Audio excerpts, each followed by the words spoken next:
আসসালামু আলাইকুম সম্মানিত ভিউয়ার্স। আপনারা জানেন গত 19 জুলাই আমার সোশ্যাল মিডিয়াতে থাকা আমার ফেসবুক অ্যাকাউন্ট আদনান বিপুল নামে যে অ্যাকাউন্টটি রয়েছে সে অ্যাকাউন্টটি সাসপেন্ড করে দেওয়া হয়।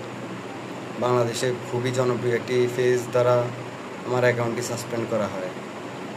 বর্তমানে সেই পেজটি কিছু রাজাকার দ্বারা পরিচালিত। অবশ্যই আপনারা পেজের নামটি স্ক্রিনে দেখতে পাবেন। ধন্যবাদ। বাংলাদেশ ছাত্রলীগের একজন ক্ষুদ্রকর্মী, আপনাদের খুবই পরিচিত মুখ স্বপ্নিল ভাই। এছাড়াও যিনি আমাকে বিশেষভাবে সহযোগিতা করেছে স্বপ্নিল ভাইয়ের একনিষ্ঠ ছোটো ভাই মাহিয়ান চৌধুরী ভাই। আপনারা যারা ফেসবুকে এই সকল ইস্যু ফেস করতেছেন, Facebook issue, profile issue, ID suspend হয়ে যাওয়া, অবশ্যই আপনারা রাজ্যসভার পেজে যোগাযোগ করবেন অথবা সরাসরি স্বপ্নিল ভাইয়ের সাথে যোগাযোগ করতে পারেন। স্বপ্নিল ভাইকে মেসেজ দিতে পারেন, তিনি সবার মেসেজের উত্তর দিবেন।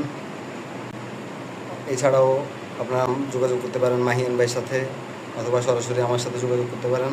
আমি আপনাদেরকে বিশেষভাবে সহযোগিতা করার চেষ্টা করব। আপনারা যারা ৭১ ধারণ করেন, যারা ৭১-এ বিশ্বাসী, আপনারা অবশ্যই যোগাযোগ করবেন আমাদের সাথে। আমরা আপনাদের যে কোনো বিপদে, যে কোনো প্রয়োজনে আমরা আপনাদের পাশে আছি। জয় বাংলা, জয় বঙ্গবন্ধু, বাংলাদেশ চিরজীবী হোক।